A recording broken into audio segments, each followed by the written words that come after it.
Goeiedag, ek is Robin en ek is vandag nie hier om my storie te vertel. Ek was verslaaf aan dwelms 16 jaar. Ek kom uit 'n redelike goeie huis uit waar daar 'n ma en 'n pa was. Maar op die ouderdom van 15 het my pa die huis verlaat. So dit was vir my moeilik om so jong ouderdom verantwoordelikheid op te neem, dat ek soveel vasgevang word in groepsdruk. En die groepsdruk het my gedwing tot gebruik van sigarette, wat later aan oorgeskakel het na dwelms. Dit was moeilik. As kind het ek alles gekry wat ek wou gehad het, maar daai een spesifieke iets wat ek die nodigste gehad het, daai stadium was 'n vaderfiguur. En dit was net nie so nie. En soos ek sê, ek moes my eie keuses en besluite maak, en daar was niemand wat my kan teregwys nie, regte pad kan wys nie. 'n ma is 'n ma, sy's daar, sy's liefdevol, en ja, my ma moes op daai stadium die rol van 'n pa en 'n ma vervul. So dit het my heeltemal, ek was heeltemal omkant gevang en verslaaf aan dwelms. Soveel so dat dit, toe ek klaar maak met skool het ek, ek het gewerk, en in die beginstadium is dit altyd goed as 'n mens werk, en jou ouers weet nie so lekker wat jy behind the scenes doen nie. So daar's geld, maar die geld het aan die einde van die dag net gegaan vir dwelms. En dan is dit daar die laagte, waar daar net niks loop vir jou regie. Nergens waar jy gaan kom jy regie. Niks wat jy vra of doen is goed genoeg nie. En jy het altyd die probleem by ander mense gesoek, en ander mense die by hulle die probleem gesoek, maar aan die einde van die dag was jy eintlik die probleem. Maar die dwelms het 'n manier om net vir jou te sê dit wat jy doen is reg, en het 'n manier om te speel met jou mind, en jou net hy gevoel te gee dat jy is verhewe bo almal, en niemand niks kan vir jou keer van waarvan jy jou pad is. Met Changemakers het ek opgeëindig nadat ek gesien het dat een van my vriende met wie ek voorheen dwelms gebruik het, dat hy look mooi, en hy sien goed daarna uit, en ek het hom genader en hom gevra, luister, waar was jy, wat het jy gedoen om so te lyk? En hy het vir my Changemakers se naam genoem en adres gegee, en onmiddellik het ek opgevolg, en Changemakers genader, uitgeroep vir hulle. As ek vandag Changemakers kan opsom in 3 woorde, is dit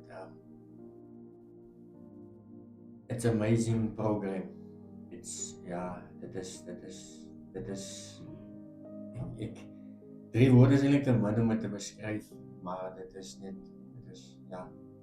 as dit nie vir Changemakers was nie, dan sou ek nie is waar ek vandag is nie, deur die genade van die Here. Maar toe kids, dis liefde. Dis liefde. En dis net liefde wat 'n mens kan verander. Tot 'n persoon wat die Here jou voorgemaak het. Want die Here het jou gemaak uit liefde uit. En hy is lief vir jou, en hy het sy lewe gegee vir jou omdat hy lief is.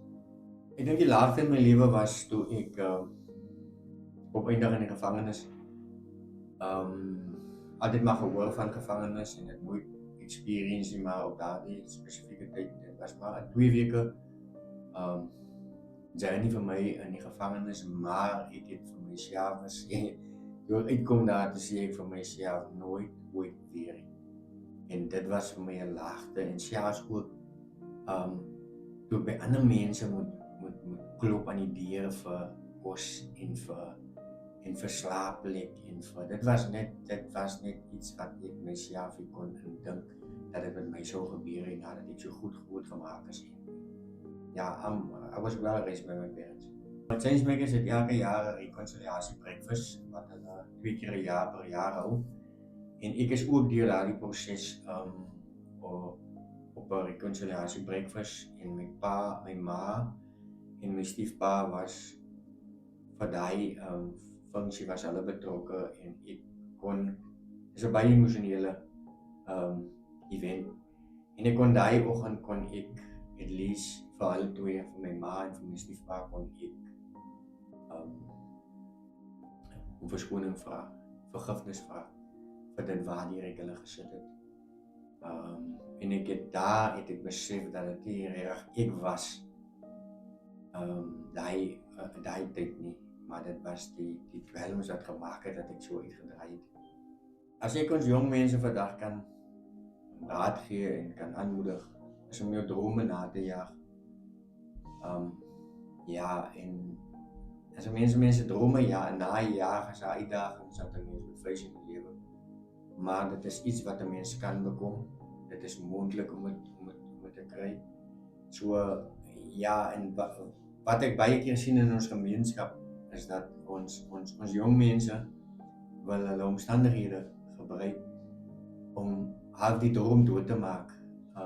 Maar dit ons kan nie laat dat omstandighede in die pad staan van dit wat 'n mens wil bekom in die lewe nie. Dit kos harde werk, dit kos sacrifices wat 'n mens moet maak en dinge wat 'n mens moet neerlê om daardie sukses aan die einde van die dag die vrugte daarvan te pluk.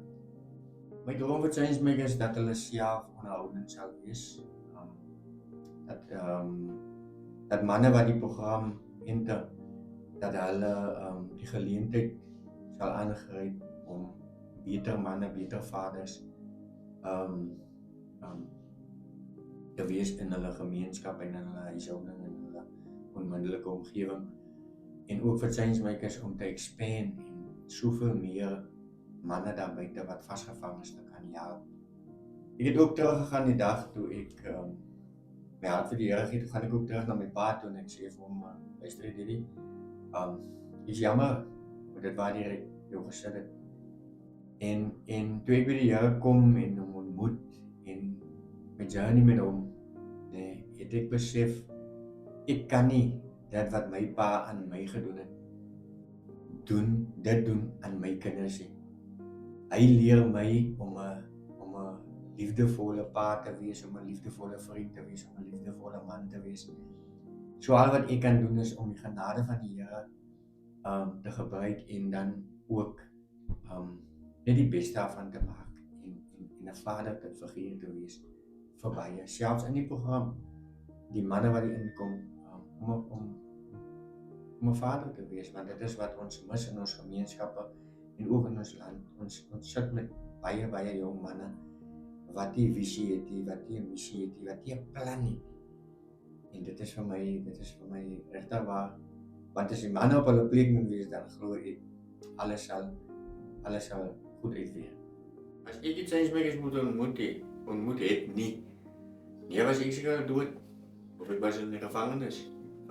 Want my lewe was van so 'n aard dat ek het self geweet waar ek is en wie ek is en wie ek was. Ek was totally lost. En toe die Here ontmoet het, het ek dinge vir my net anders uitgedraai. En dit is my bemoediging dat jy sal maak om die Here te ontmoet en jou saak reg te maak en om sy genade te geniet en sy liefde te ervaar en die beste daarvan te maak. En ja, ons is mens en dit is hy bewus van dat ons mens is en dat ons foute maak en dat ons ons maak foute in die lewe, maar dat ons die vrymoedigheid het om na hom toe te gaan enige tyd, enige plek, maak nie saak ons voel en met hom dit praat en vir hom gee, want dit weet hy. He just want us to talk to him.